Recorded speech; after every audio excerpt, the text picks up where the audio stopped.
Chapter 4. My Father Finds the River. The jungle began just beyond a narrow strip of beach. Thick, dark, damp, scary jungle. My father hardly knew where to go, so he crawled under a wahoo bush to think, and ate 8 tangerines. The first thing to do, he decided, was to find the river, because the dragon was tied somewhere along its bank. Then he thought, if the river flows into the ocean, I ought to be able to find it quite easily if I just walk along the beach far enough. So my father walked until the sun rose, and he was quite far from the ocean rocks. It was dangerous to stay near them because they might be guarded in the daytime. He found a clump of tall grass and sat down. Then he took off his rubber boots and ate 3 more tangerines. He could have eaten 12, but he hadn't seen any tangerines on this island, and he could not risk running out of something to eat. My father slept all that day and woke up late in the afternoon when he heard a funny little voice saying, "Queer, queer, what a dear little dock! Dear, dear, what a queer little rock!"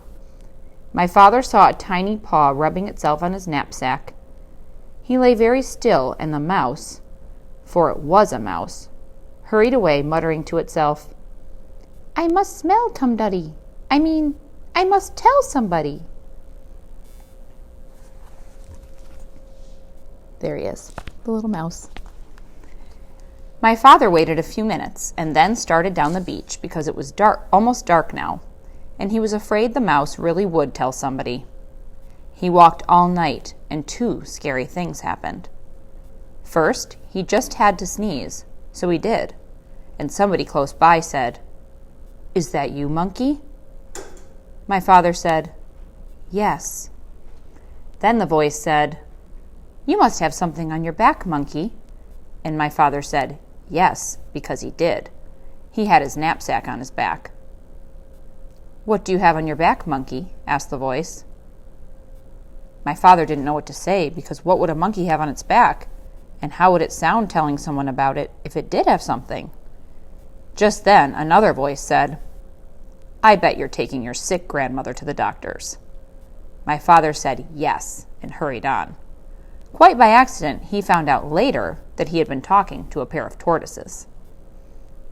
The second thing that happened was that he nearly walked right between 2 wild boars who were talking in low, solemn whispers. I'll show you the picture on that page. It's a 2-pager. When he first saw the dark shapes, he thought they were boulders. Just in time, he heard one of them say, "There are 3 signs of a recent invasion. First, fresh tangerine peels were found under the wahoo bush near the ocean rocks. Second, a mouse reported an extraordinary rock some distance from the ocean rocks, which upon further investigation simply wasn't there.